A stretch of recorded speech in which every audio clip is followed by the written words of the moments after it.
at it again on our way to the gym to get some cardio done and our shoulder workout done. That bump just completely for you guys. I'm sorry. But let's see. I got about an hour and a half of cardio to complete. So I will probably save that for after the shoulder workout. I want my energy for the shoulder workout. But I did the rest of it that I need to do earlier in the day on my stationary bike that I have at my house. So another bump for you guys around. This thing is not as tight as it's supposed to be. Oh, don't you love it? The amount of car mounts I have bought, and it's like, especially here in Missouri, where you got so many potholes and back roads and everything else, that they just do not hold up to scrutiny after a while. Where it doesn't matter how tight you tighten things, they just immediately loosen. But that's not the point. Shoulders. Now I'm thinking of using the ankle straps that you'd use to like hook weights onto your ankles for like kickbacks and stuff. Think about putting them on my wrist and doing an upper 2-arm kind of crossover reverse fly. Thinking of doing the lying face pull. I think those would be my 2 reverse delt movements. As always, you got to put in a variation of a lateral raise somewhere in there. But I'm not quite sure if it will be dumbbell or cable today. But considering the strap for rear delt today, it may not hurt to just keep those bands on and get into lateral raises from there. Just get all the flies out of the way. I don't know. The raises, not the flies. I don't know. I kind of like doing one set, or not one set, but one movement of gosh, I'm not able to think today, of a raise, whether it be reverse for the rear delt or lateral raise or even a front raise. I do those once in a blue moon. Obviously, you don't need to train your front delts as much as your side and rear, because the front delts are hit in other movements and most people's front delts are overdeveloped. But we will figure it out. I'm not entirely sure, but I'll figure it out when we get there. But for me, I gotta finish this drive. But for you, well, you just get to teleport there and see me at the gym. And I'll see you guys there when I get there for this shoulder pump. All right. As promised, Steedle. Cable crossover. Reverse flies. Nothing too heavy. Maybe some filler reps. Might be fine.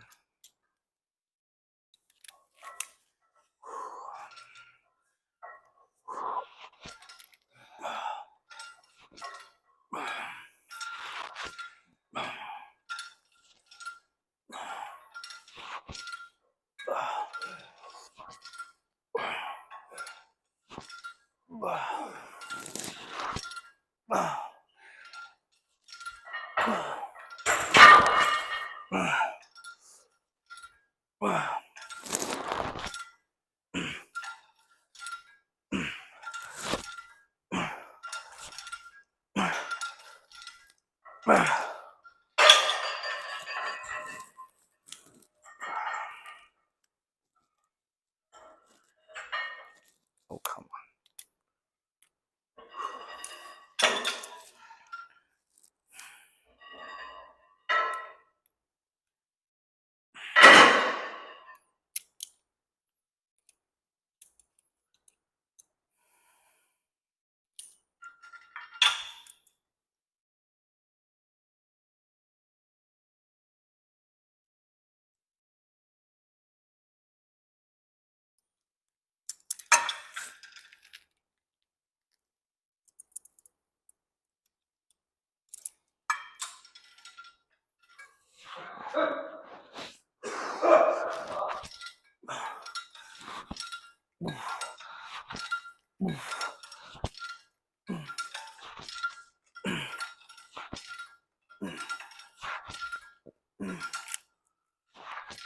Ooh,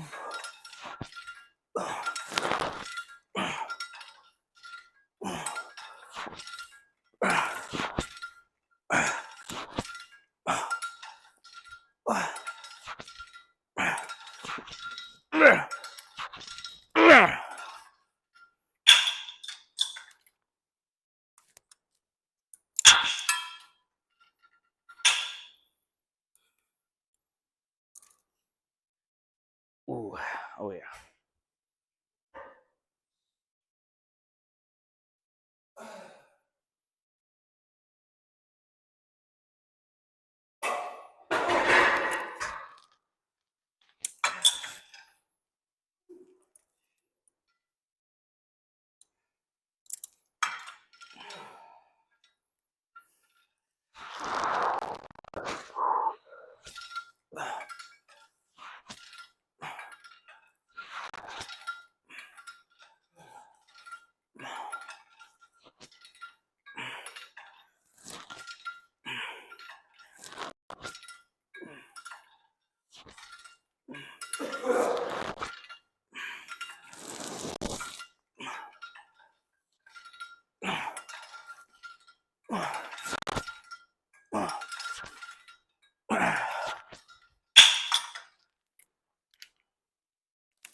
Ooh, that's good.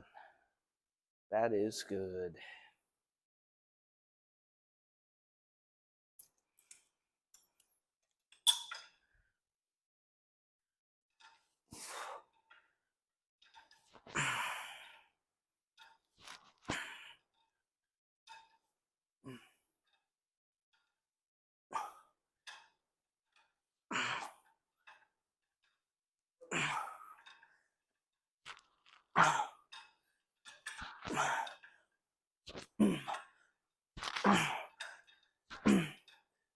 Oof.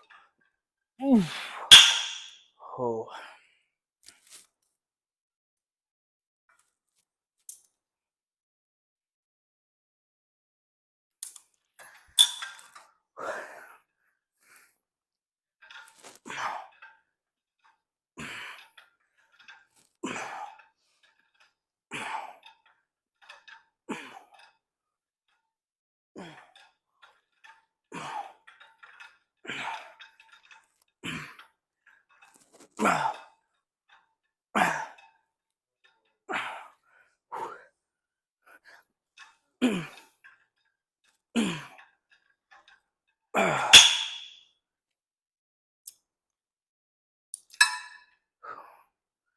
Ooh.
Alright, after all of that, I don't know if I want to play with my normal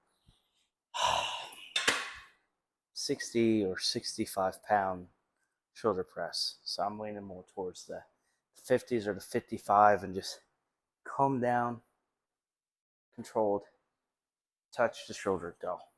I don't know if you've ever noticed when I do shoulder press, at least I try to, and same thing with like incline dumbbell.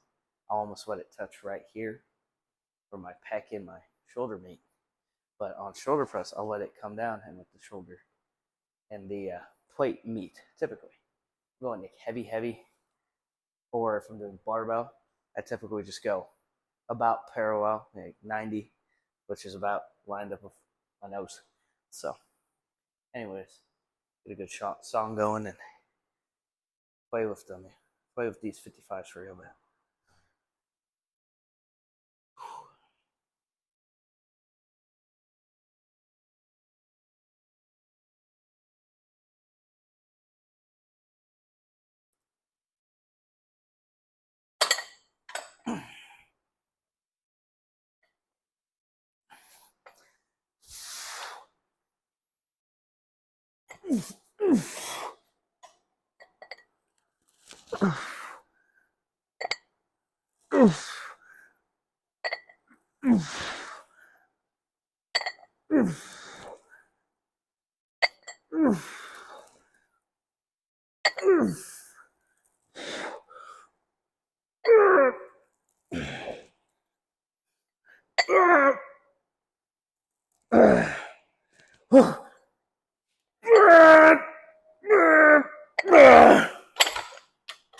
Oh, whew. Oh yeah. One or two more of those would be about perfect.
I truly don't know.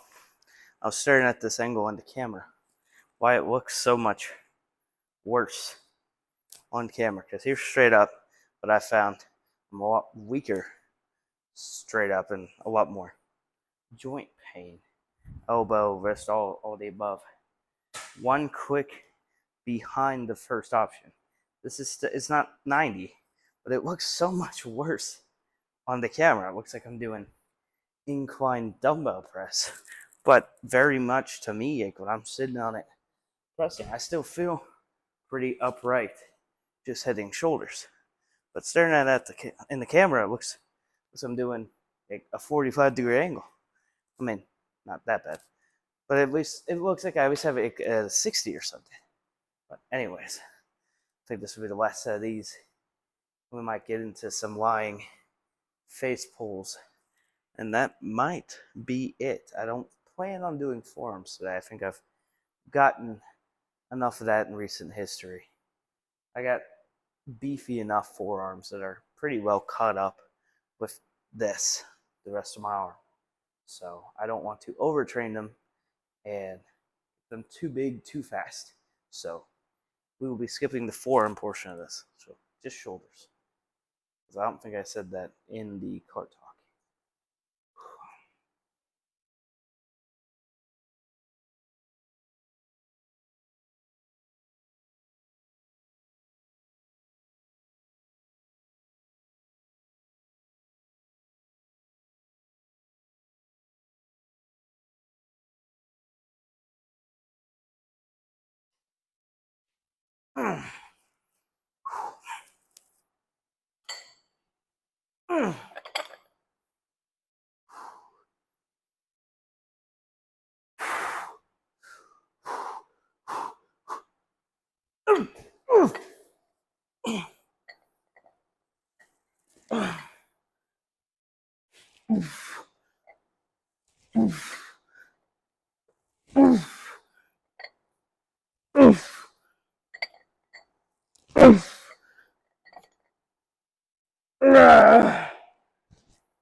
Woo.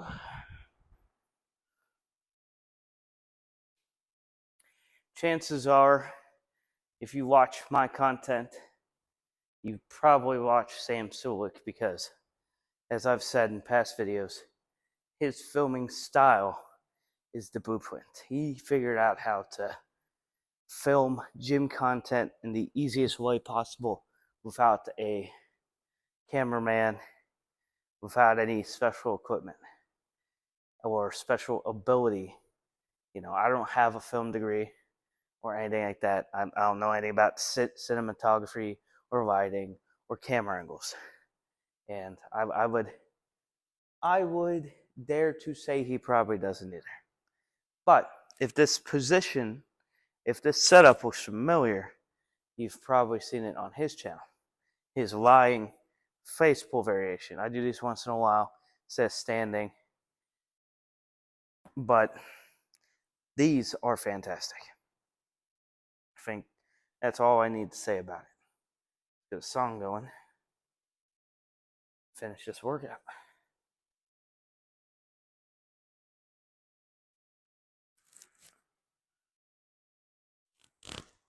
Oh. Oh.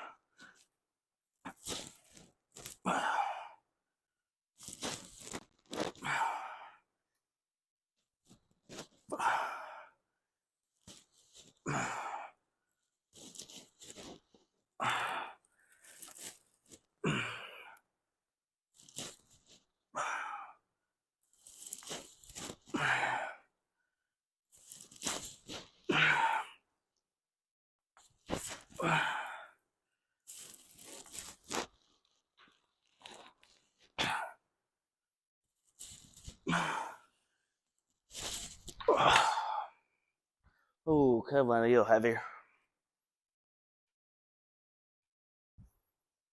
And just like that, the workout is over. We are on our way back home. That being said, it's my second time recording this. My phone ran out of space, so while in the middle of it, I had to delete and make some space.